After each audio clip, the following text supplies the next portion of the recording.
আজকের পর্বে শুরুতে দেখা যায় অগ্নিজিৎ গিনিকে জানায় যে মেহেক অসুস্থ হয়ে পড়েছে। বর্তমানে তাকে ঘুমের ইনজেকশন দিয়ে ঘরের ভেতরে বিশ্রামে রাখা হয়েছে। তার ইউএসজি ও রক্ত পরীক্ষা করানো হয়েছে। এই কথা শুনে গিনি বলে, তা এখন আমি কি করব? তখন প্রলয় বলে, ওই খাবারটা খাওয়ার পর থেকে মেহেকের শরীর খারাপ হয়ে গেছে। রাকা এবার সরাসরি গিনির দিকে আঙ্গুল তোলে ও বলে, তোমাকে এখন নির্দোষ প্রমাণ করতে হবে, তা না হলে এই বাড়ি তোমাকে ছাড়তেই হবে। এই কথা শুনে গিনি রেগে গিয়ে বলে, এখন তো আপনারা আমাকে তাড়াতে চাইছেন, পরে নিশ্চয়ই গীতাকেও তাড়াতে চেষ্টা করবেন। তখন সে গীতাকে ডেকে বলে, দেখিস, এরা সবাই আমাকে এই বাড়ি থেকে তাড়াতে চাইছে, আর এর পিছনে কারা আছে তুই সেটা ভালো করে বুঝে গেছিস। এরপর গিনি আঙ্গুল তুলে সরাসরি অগ্নিজিতের দিকে, আপনি তো গীতার সন্তানের ক্ষতি করার জন্য পরিকল্পনা করেছিলেন। আপনারা দুজনে কেসের লড়াইয়ের শত্রুতা এখনো ভুলে যাননি। গীতা তখন গিনিকে থামিয়ে দেয় এবং বলে, দিদি দয়া করে চুপ কর। কিন্তু গিনি থামে না। সে বলে, তুই তো খাবারটা ল্যাবে পাঠিয়েছিস, তুই আমায় সন্দেহ করিস, এতটুকু বিশ্বাস নেই তোর। তখন প্রলয় বলে, এবার অনেক নাটক হয়েছে তোমার, লাগেজ গুছিয়ে এখান থেকে বেরিয়ে যাও। গিনি জবাব দেয়, যতক্ষণ না প্রমাণ হচ্ছে আমি নির্দোষ, ততক্ষণ আমি এই বাড়ির থেকে এক চুলো নড়ব না। ঠিকই সেই সময় বড়বাবু গীতাকে ফোন করে বলে, আপনি যে খাবারটা দিয়েছিলেন তা পরীক্ষায় কিছুই পাওয়া যায়নি।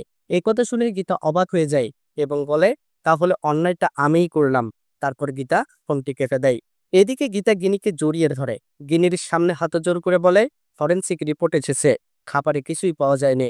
গিনি বিজয়ের ভঙ্গিতে বলে, আমি তো জানতাম কিছুই পাওয়া যাবে না, কারণ এই লোকগুলো আমাকে সরিয়ে দিতে চাই। এদের সকলের কোনো না কোনো স্বার্থ আছে, বিশেষ করে অগ্নিজিৎ মুখার্জির। তারপর গিনি আবার প্রলয়কে কথা শোনায়। অগ্নিজিৎ রেগে গিয়ে গিনির দিকে তেড়ে আসতে চাইলে প্রলয় তাকে ধরে ফেলে এবং শান্ত করে। গিনি তখন সাহসের সঙ্গে বলে, আপনি হাত তুলুন, তারপর আমি আপনাকে বিশ্বব্রহ্মাণ্ড দেখাবো। আর আমার কোনো সন্তান ভূমিষ্ঠ না হওয়া পর্যন্ত আমি এখান থেকে কোথাও যাব না, কারণ তোমাদের উদ্দেশ্য হলো ওর বেবিটাকে শেষ করে দেওয়া, বিশেষ করে আপনি অগ্নিজিৎ মুখার্জি। এই কথা বলেই গিনি গীতার হাত ধরে টেনে নিয়ে যায় মেহেকের ঘরে মেহেককে দেখতে। সেখানে গিনি মেহেককে জানায়, তোমার কারণে নয়, গীতার সন্তানকে মারার চেষ্টা করা হয়েছিল, কিন্তু সেই প্রভাবও তোমার উপর এসে পড়েছে।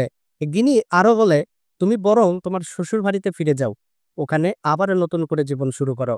তখন গীতা বলে, না, কিরণকান্তি যে কোনো সময় তোমার ওপর হামলা করতে পারে, তুমি এখানেই থাকো।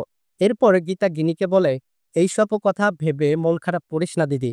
গিনি শান্ত গলায় উত্তর দেয়, তা কি মন খারাপ করবো না? তাহলে বন্ধুরা, কি হতে চলেছে আগামী পর্বে দেখতে চোখ রাখুন আমাদের চ্যানেলে আর ফেসবুক পেজে।